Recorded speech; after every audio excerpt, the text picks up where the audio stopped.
Welcome to CivilNet. My guest is Rachel Denber, who is Deputy Director of Europe and Central Asia for Human Rights Watch. Rachel, thank you for being with us. Thank you, Salpi. It's great to be with you. And you're in Moscow, not in New York as usual. That's right. I'm usually based in New York, but I've been in Moscow for the past couple of weeks. And I assume you had a hand in the Human Rights Watch report recently issued on the Sochi Olympics and the situation of the laborers there. That's right. Human Rights Watch has been working on human rights and the Olympics basically very soon after we found out that the Olympics would be held in Sochi. Why? So there's a team of Human Rights Watch researchers who have been for a couple of years now looking into all different kinds of situations regarding the preparations, the physical preparations for the Olympics in Sochi. So, I mean, we heard, of course, like the rest of the world that Russia would get the Olympics, back in 2007, and starting around 2009, we started going to Sochi. Not me personally, but my colleagues started going to Sochi, started interviewing migrant workers, started looking into not only abuses against migrant workers, but also the whole process regarding compensation for expropriated property that was needed to house clearances to make way for the construction of the Olympic venues and infrastructure. So that was the second issue we looked into, and the third issue we looked into was some of the consequences for people's health and the environment that were connected. Consequences from the construction for the Olympic venues and infrastructure, and finally we also looked at the conditions for civil society in Sochi. What happens to people who investigate, local people who investigate abuses, and investigative journalists who try to bring attention to some of the problems that people face as a result of the preparations for the Olympics. Is this something you would have done in any other country that would be hosting the Winter Olympics? Is this something that was born out of local Russian concerns? What was the point of departure? Well, Human Rights Watch has been engaging with the International Olympic Committee for many years now, since before 2008. We did a lot of work about the preparations and the conduct of the Olympics in Beijing.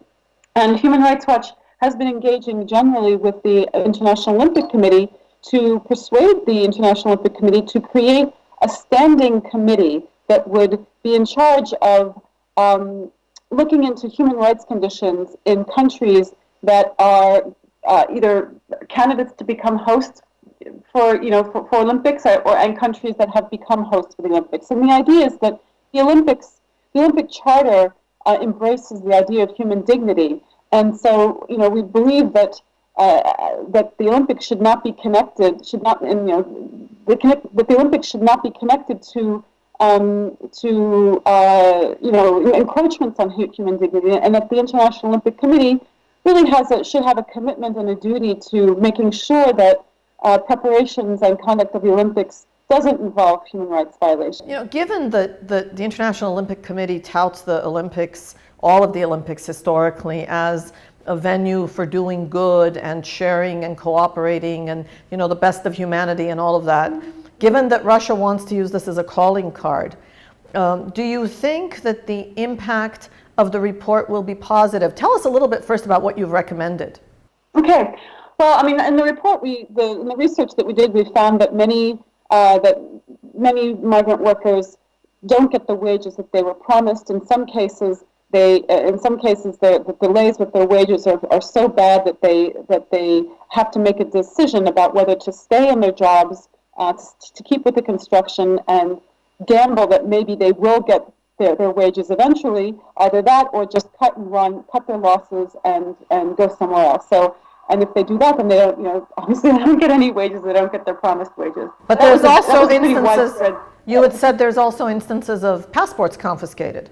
Yeah, there are some cases where migrant workers have some cases when they have passports confiscated. Many cases where migrant workers did not have possession of their own work permits. Their employers kept the work permits. In many cases where migrant workers, even though they signed contracts, didn't actually have physical copies of their contracts, and many of them signed contracts that they didn't understand because their knowledge of Russian wasn't adequate to to fully understand what it was that they were signing. Also, as you can imagine, there's the tempo for building for the construction is very accelerated, and many migrant workers worked 12-hour shifts 7 days a week with with the 1 hour with like a 1 hour break over 12 hours and no days off. They work several weeks in a row without getting a day off, and as you can imagine, this is it's not only exhausting, but it's also not in compliance with Russian norms. Of course, that it's a really good question. Why are we documenting this? Why did we put this report out? We put this report out because Russia is capable of abiding by its own laws. Russia is capable of abiding by international standards, and there should be an interest because this whole project is building Olympics venues and infrastructure is for the delivery of Olympics. It's supposed to be about bringing out the best in humanity. But given all of that, the other major question is Russia the country that reacts to public opinion? Is this the place where public opinion, perhaps generated as a result of your report, may in fact make a difference? Is Russia that place where public opinion counts? Well, I think, first of all, it's not just public opinion, it's also the opinion of the IOC. And the IOC is a very important partner for Russia. We've seen in the past how the Russian government reacts to public opinion. Especially in the past 6 months, there's been a rather hysterical response, a rather hysterical rhetoric about publicly articulated concerns about Russia's human rights record. But I think regardless of what that response is, the fact is that Russia has obligations. It's taken upon itself, certain commitments, both, regarding its own constitution and regarding commitments that as a member state of the Council of Europe and of the United Nations and of as a host, as an Olympic host. It also has certain commitments that it needs to meet, and the International Olympic Committee I think is a very important partner for the Russian government. Do you know, in the process of the research, do you have any idea of the demographic breakdown? Of course, we in Armenia know very well that many of our migrant workers end up in Sochi on construction jobs. Do you have any idea of which countries provide most of the workers? I don't have an exact breakdown, but you can see from in our report, you'll see that many of the workers that we spoke to came from Uzbekistan, Tajikistan, Serbia, Ukraine, Armenia. I'm trying to remember the others. Just 1 second, I can tell you. No, that's okay. My point really was, because you stressed the language issue as well, that they're really coming from far off places, but places where you would imagine that people with some education will know Russian. So this is really most of them came from, most of the workers came from countries of former Soviet Union, but I imagine there were also many, it's also quite possible that there were many workers that did not come from former Soviet Union countries, but the ones we spoke to, for obvious reasons, were from former Soviet Union countries, except the ones we did speak with a couple of workers from Serbia. Is this a situation where the countries of citizenship, where the governments whose workers are there working may, if they decide to, have some sort of leverage and say something about the situation of their citizens in Russia? Can Armenia, Serbia, Uzbekistan, Tajikistan, if they wish to do something, say something to the Russian government about the situation of their workers?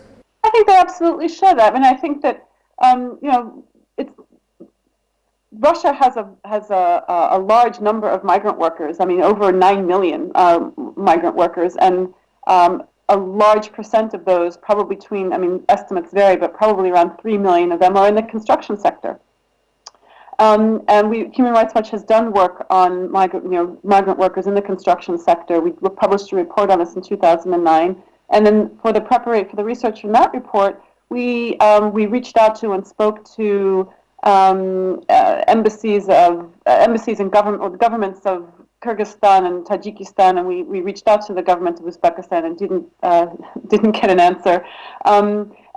Precisely because some governments actually do, they try to do, they try to not only speak out but also intervene on behalf of their citizens, particularly when they're the target of police abuse, particularly when their employers fail to deliver on their promises, and also especially when there needs to be investigations into issues like trafficking, like failure to pay wages, and sometimes when migrant workers are deported or if they have to leave the country before these issues can be resolved, that's especially at that point when you need the sending country's government to intervene. We will try to follow up on the story from this end and see if we can get the families of migrant workers to talk about the situation in Sochi as they have heard it. And we look forward to following the process with you because, as I said, there is a significant number of Armenians in Sochi in the construction sphere. And this is something that affects us very directly. Yep, that's right.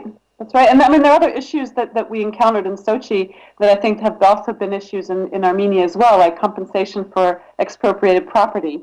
I know that was a really prominent issue when the Northern Avenue. When Northern Avenue was under reconstruction.